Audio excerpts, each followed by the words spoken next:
Merci, Monsieur le Président. Donc, la Commission des politiques de santé a étudié le rapport élaboré par le CESEC concernant les déplacements médicaux vers le continent et a décidé de porter devant l'Assemblée une partie des conclusions évoquées dans ce rapport qui nous ont paru prioritaires et sur lesquelles la collectivité a une réelle potentialité d'intervention.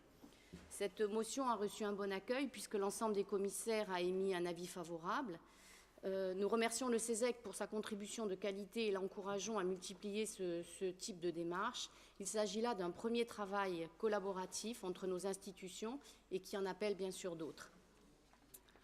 Donc, je vais vous lire la motion. Donc, considérant les problématiques liées à la nécessité pour les Corses d'avoir inévitablement recours à des soins sur le continent, considérant que les conditions de voyage et d'accueil de ces usagers sont perfectibles et doivent limiter les désagréments extérieurs pouvant s'ajouter à la maladie, considérant le rapport de la commission ad hoc dédiée aux déplacements médicaux sur le continent du CESEC, qui était intitulé « Innover pour supprimer les inégalités territoriales » et qui a été adopté à l'unanimité le 18/09/2018 dans le cadre de son pouvoir d'autosaisine, considérant les constats dressés depuis quelques années par les élus et institutionnels confirmés dans ce rapport, la spécificité sanitaire de la Corse due à l'absence de CHR, CHU et de certaines spécialités est avérée. Les infrastructures insulaires ne peuvent pas répondre à la totalité des besoins de la population.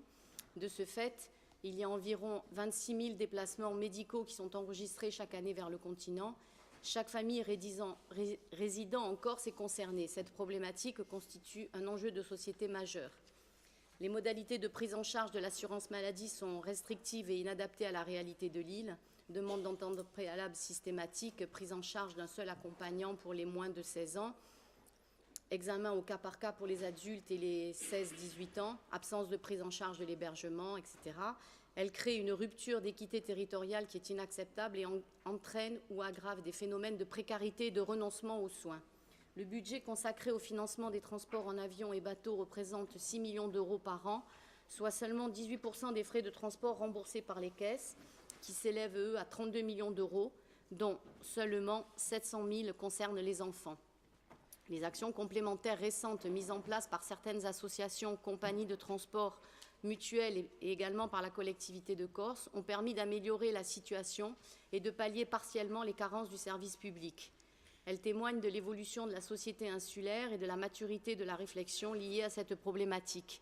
Il s'agit d'actions individuelles, éparses et limitées. Il importe désormais que les institutions publiques s'emparent pleinement de cette problématique afin de mettre en place un cadre réglementaire adapté à la spécificité sanitaire de la Corse. Considérant les 3 axes de réflexion proposés pour garantir la continuité du parcours de soins en Corse et sécuriser la prise en charge de malades tout en réduisant au maximum les déplacements qui peuvent l'être, c'est-à-dire améliorer et compléter les infrastructures insulaires, encourager les partenariats et les déplacements de spécialistes en Corse et encourager le développement de la télémédecine, considérant l'exemple de la salle Aria Serene qui a pu être mise en place en 2017 à l'aéroport de Marseille sous l'impulsion du Conseil de surveillance d'Air Corsica et de son président Jean Biancucci, l'Assemblée de Corse mandate le président du Conseil exécutif pour effectuer les démarches nécessaires à la mise en œuvre dans les meilleurs délais des 3 propositions principales du CESEC en matière de politique et des transports qui permettront d'améliorer très concrètement la prise en charge des malades. Faciliter l'accès au transport en garantissant des places prioritaires pour les malades et leurs accompagnants en cas de trafic normal ou perturbé. Améliorer la prise en charge par les compagnies de transport et notamment les procédures d'embarquement et d'enregistrement prioritaires avec un accompagnement spécifique. Améliorer la prise en charge dans les ports et les aéroports avec des salles d'attente dédiées aux malades. Demande que le président de l'exécutif et le président de l'Assemblée de Corse soutiennent officiellement les 4 propositions du CESEC qui relèvent des caisses d'assurance maladie en saisissant le directeur général de la Caisse nationale de l'assurance maladie des travailleurs salariés pour créer un parcours attentionné dédié aux malades devant se rendre sur le continent, généraliser le tiers payant pour tous les assurés de Corse, autoriser l'accompagnant pour les enfants entre 16 et 18 ans et les plus de 65 ans, autoriser la prise en charge totale du billet retour suite à une évacuation sanitaire. Mandate la Commission des politiques de santé de l'Assemblée de Corse pour réaliser un suivi régulier des avancées significatives découlant de cette motion et s'assurer de l'aboutissement de ces demandes.